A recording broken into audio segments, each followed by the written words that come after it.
اعوذ باللہ من الشیطان الرجیم بسم اللہ الرحمن الرحیم السلام علیکم ورحمۃ اللہ وبرکاتہ۔ آج کے اس لیکچر میں ہم بات کریں گے استاد سعید نفیسی کے بارے میں، جو کہ ہمارے سلیبس میں ہے اور ہم اس پر تھوڑا تبصرہ کریں گے۔ استاد سعید نفیسی جو ہیں وہ ایران کے برجستہ رائٹرز میں سے ہیں جنہوں نے بہت کچھ لکھا ہے، بہت ساری کتابیں لکھی ہیں۔ 8 جون 1895 میں تہران میں سعید نفیسی جو ہیں پیدا ہوئے۔ آپ کو ایران کا بہترین افسانہ نگار اور منفرد مصنف مانا جاتا ہے۔ اس کی کیا وجہ ہے؟ آپ نے ایرانی تمدن پر کئی پروجیکٹوں پر کام کیا ہے، یعنی آپ نے جو ہے کئی پروجیکٹوں پر کام کیا، کئی کتابیں لکھی ہیں ایرانی کلچر پر۔ تمدن کلچر کو کہتے ہیں۔ تمدن کے علاوہ ادبیات اور شاعری پر بھی آپ نے کام کیا ہے، یعنی وہ ہسٹوریکل بکس، کلچرل بکس کے علاوہ انہوں نے لٹریری بکس جو ادبیات کے حوالے سے ہیں ان پر بھی کام کیا، اور اس کے علاوہ شاعری بھی انہوں نے کی اور شاعری کو بھی مرتب کر کے چھاپا ہے۔ آپ نے دانش کدہ کے عنوان سے ایک رسالہ جاری کیا، ایک میگزین وہ چھاپتے رہے جس کا نام دانش کدہ تھا، جس کی اشاعت 1918 سے شروع ہوئی، یعنی 1918 سے انہوں نے یہ رسالہ دانش کدہ جو ہے چھاپنا شروع کیا۔ آپ نے ایرانی ادبیات اور تصوف پر کئی مقالے لکھے ہیں، ادبیات پر بھی اور تصوف پر بھی آپ نے کام کیا ہے، جو کئی دوسری زبانوں میں شائع ہوئے ہیں، یعنی جو آپ نے اس قسم کے جو ہیں مقالات لکھے ہیں، آرٹیکلز لکھے ہیں، ان کا بعد میں ترجمہ بھی ہوا اور وہ دوسری زبانوں میں بھی چھپے ہیں۔ آپ کی وفات روسی ہسپتال تہران میں 13 نومبر 1966 میں واقع ہوئی، یعنی 1966 میں 13 نومبر آپ بیمار ہو گئے اور رشین ہاسپٹل میں آپ کو بھرتی کیا گیا ہے علاج معالجے کے لیے، لیکن آپ نہیں سنبھل سکے، آپ چل بسے۔ علی اکبر ناظم الاطباء کا فرزند، یعنی یہ آپ کے باپ کا نام تھا، علی اکبر ناظم الاطباء، جو کہ ایک مشہور ڈاکٹر گزرے ہیں۔ یہ خود یعنی علی اکبر ناظم الاطباء جو تھے وہ ڈاکٹر تھے۔ سعید نفیسی 1895 میں تہران میں پیدا ہوئے، یعنی آپ 1895 میں انہی کے اولاد ہیں۔ آپ نے ابتدائی تعلیم ایک نجی سکول سے حاصل کی، لوکل سکول تہران میں تھا، اس سے آپ نے تعلیم حاصل کی، جس کی بنیاد آپ کے والد صاحب نے ہی ڈالی تھی، یعنی وہ سکول جو نجی سکول، پرائیویٹ سکول تھا، وہ بھی آپ کے والد صاحب نے ہی اس کی شروعات کی تھی، وہ چلانا شروع کیا تھا، اس کی بنیاد رکھی تھی۔ آپ نے 15 سال کی عمر میں سوئٹزرلینڈ کا دورہ کیا، یعنی جب 15 سال کے ہوئے تو آپ سوئٹزرلینڈ گئے اور پھر پیرس یونیورسٹی میں اپنی تعلیم جاری رکھی، یعنی پھر فرانس گئے پیرس میں اور آپ نے وہاں تعلیم حاصل کی۔ جب آپ واپس آئے تو آپ نے فرانسیسی پڑھانا شروع کیا، یعنی وہاں پڑھنے کے ساتھ ساتھ آپ نے کافی گہری دلچسپی دکھائی تھی فرانسیسی ادبیات میں، فرانسیسی لٹریچر میں، اور آپ نے اپنے ملک میں فرانسیسی پڑھانا شروع کیا۔ شعبہ سماجی بہبود یعنی سوشل ویلفیئر میں بھی آپ نے کام کرنا شروع کیا، وہاں بھی اس ڈپارٹمنٹ کو آپ چلاتے رہے۔ آپ نے ملک الشعراء کے یہاں مجلوں کے ساتھ بھی کام کرنا شروع کیا۔ ملک الشعراء اس وقت کے مشہور شاعر گزرے ہیں، ایران کے آزاد شاعروں میں ان کا نام ہے، اور وہاں آپ ان کے مجلوں کے ساتھ کام کرتے تھے، جو وہ میگزین چھاپتے تھے، آپ ان کی معاونت کرتے تھے اور ان کو اپنے تحریرات لکھ کر دیتے تھے، وہ چھاپتے تھے اس میں۔ بعد میں آپ نے فرانسیسی تعلیم کے علاوہ سیاسی اور اقتصادی اسکولوں میں بھی تعلیم دینا شروع کی، یعنی آپ سیاسی اور اکنامکس، پولیٹیکل سائنس اور اکنامکس بھی آپ ساتھ ساتھ میں پڑھاتے تھے۔ آپ نے تہران کی قانونی فیکلٹی یعنی فیکلٹی آف لا اور ادبی فیکلٹی یعنی لٹریری فیکلٹی میں بھی پڑھانا شروع کیا، وہاں بھی آپ بیچ بیچ میں لیکچر دیا کرتے تھے۔ آپ نے ایران سے باہر جیسے بیروت اور قاہرہ میں بھی پڑھایا ہے، یعنی آپ وزٹنگ پروفیسر کے طور پر آپ ملک سے باہر بھی جاتے تھے، قاہرہ گئے اور اس کے علاوہ بیروت گئے، وہاں بھی آپ لیکچر دیا کرتے تھے۔ آپ فرہنگستان ایران اکیڈمی کے ممبر بھی رہے ہیں، یعنی ایرانین کلچرل اکیڈمی کے ممبر بھی رہے ہیں۔ آپ کتابوں کے شوقین تھے، یعنی آپ کافی کتابیں خریدتے تھے، ان کو پڑھتے تھے۔ آپ نے تقریباً ساری دولت کتابوں پر خرچ کر دی، یعنی جو آپ کماتے تھے ان پیسوں سے آپ جو ہے کتابیں خریدتے تھے۔ آپ یہ سمجھتے تھے کہ کتابیں چھاپی جائیں تاکہ لوگوں کو میسر ہوں، کیونکہ اس وقت جو ہے لوگوں تک پہنچنے کا میڈیم جو تھا، لوگوں تک اپنے خیالات پہنچانے کا جو میڈیم تھا وہ کتابیں ہی تھیں، رسالے تھے، میگزینز تھے، ان پہ آپ کام کر رہے تھے اور ان پہ آپ پیسہ خرچ کرتے تھے۔ آپ وہ ہر چیز خریدتے تھے جو کتابوں اور ادبیات کے حوالے سے اہم ہوتی تھی، یعنی جو بھی چیز آپ کو اہم لگتی تھی لٹریچر کے حوالے سے، ادبیات کے حوالے سے، اس چیز کو آپ خریدتے تھے۔ آپ نے زندگی کے آخری ایام میں وہ روسی کتابیں جمع کی جو ایران کے حوالے سے لکھی گئی تھی، یعنی رشین آتھرز نے جو کتابیں لکھی ایرانی ادبیات پر، ایرانی کلچر پر، ایرانی سوسائٹی پر، وہ کتابیں آپ نے جمع کی، ان کے افکار، ان کے سوچ جو تھے تو جو ہے وہ ان کتابوں میں درج تھے، تو اس کو آپ نے خریدا اور ایران لایا۔ اس کے بارے میں یہ بھی کہا جاتا ہے کہ آپ تیز مزاج اور نرم دل تھے، یعنی یہ ٹو دا پوائنٹ آدمی تھے، یہ زیادہ فضولیات میں یقین نہیں رکھتے تھے۔ آپ نرم دل بھی تھے، ہمدردی سے پیش آتے تھے، لیکن کوئی آپ کا وقت ضائع کرے وہ آپ برداشت نہیں کرتے تھے۔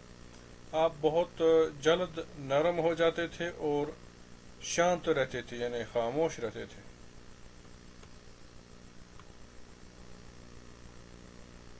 آپ ایمانداری سے لکھتے تھے، جس کی وجہ سے کچھ لوگوں کو تکلیف پہنچتی تھی، یعنی وہ کرٹیسائز کرنے میں بھی، تنقید کرنے میں بھی گریز نہیں کرتے تھے، جس کی وجہ سے کچھ لوگ ان کے مخالف بھی ہو جاتے ہوں گے۔ سعید نفیسی جدید دور کے سائنسدانوں میں سے ہیں۔ آپ کا مقام علمی اور ادبی حلقوں میں بھی نمایاں ہے۔ کثرت تالیفات اور معنوی اضافات میں آپ بے مثال ہیں۔ یہ 2-3 لائنیں میں آپ کو پہلے سمجھاتا ہوں۔ آپ سائنٹسٹ تھے، آپ ادبی حلقوں میں مشہور تھے، جو لٹریری لوگ تھے جو زمانے میں لکھتے تھے۔ کثیر تالیفات یعنی آپ نے بہت ساری کتابیں لکھی، اور معنوی اضافات کا مطلب ہے آپ نے جو کتابیں آلریڈی لکھی گئی تھی ان پہ آپ نے پڑھا، ان کو آپ نے اضافات کر کے چھاپا ہے دوبارہ، وہ کہتے ہیں معنوی اضافات، جس کو ایڈیٹڈ والیومز کہتے ہیں۔ آپ نے اس میں بہت کام کیا، اس وجہ سے آپ کو بے مثال کہا جاتا ہے، یعنی آپ جیسی کسی میں ہمت نہیں تھی جس نے اتنا کام کیا۔ آپ جدید دور کے مایانات استادوں میں سے فخریہ مقام رکھتے ہیں۔ جدید دور کے جتنے بھی رائٹرز اٹھے ہیں ان میں سے آپ کو بلند مقام حاصل ہے، فخریہ مقام حاصل ہے، یعنی آپ پر ایرانی جو تہذیب ہے وہ فخر کرتی ہے، ایرانی لوگ۔